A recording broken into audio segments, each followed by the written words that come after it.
Dasar baru termasuk pelaksanaan mandatory pengahad kelajuan pada kenderaan berat sedang dirangka sebagai langkah memperkukuh dasar keselamatan jalan raya. Menteri Pengangkutan Anthony Loke berkata, dasar berkenaan sedang diteliti secara menyeluruh termasuk mekanisme bagi menutup sebarang ruang manipulasi apabila ia dikuatkuasakan kelak.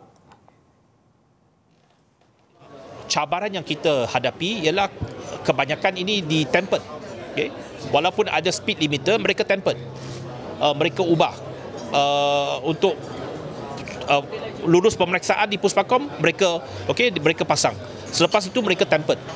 Jadi perkara-perkara seperti ini kita sedang lihat bagaimana cara untuk menutup leakages macam ini. Jadi kita akan membuat peraturan yang lebih tegas lagi untuk memastikan tak ada tampering. Terdahulu dalam hantaran di Facebooknya, Anthony Loke memaklumkan kerajaan tidak akan berhenti dalam usaha memperkukuh dasar keselamatan jalan raya. Ia adalah satu komitmen untuk melindungi pengguna jalan raya terutama daripada ancaman pemandu tidak bertanggungjawab dan kenderaan berat yang tidak memenuhi piawaian keselamatan ditetapkan.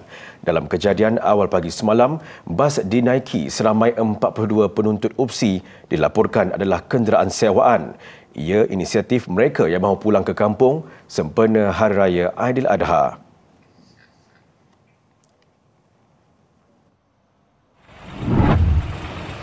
Mengulas mengenai siasatan nahas membabitkan penuntut UPSI itu, kementeriannya akan memfokuskan siasatan termasuk rekod syarikat bas dan latar belakang pemandu berkenaan. Kita perlukan pelbagai maklumat, terutamanya dari segi laporan GPS.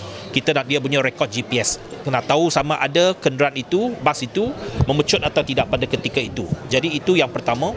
Yang kedua, kita akan laksanakan audit terhadap syarikat. Sama ada mereka mematuhi langkah-langkah keselamatan dan termasuklah dari segi latar belakang pemandu bas dan sebagainya. Jadi saya tak nak jump to the conclusion, tak nak membuat apa-apa kesimpulan. Kita kena berlaku adil. Beliau memberi jaminan hasil siasatan menyeluruh akan dimaklumkan kepada orang awam selepas selesai sepenuhnya. Kementeriannya juga akan membawa isu keselamatan dan langkah segera yang boleh diambil untuk menambah baik Jalan Raya Timur Barat dalam mesyuarat Jemaah Menteri esok.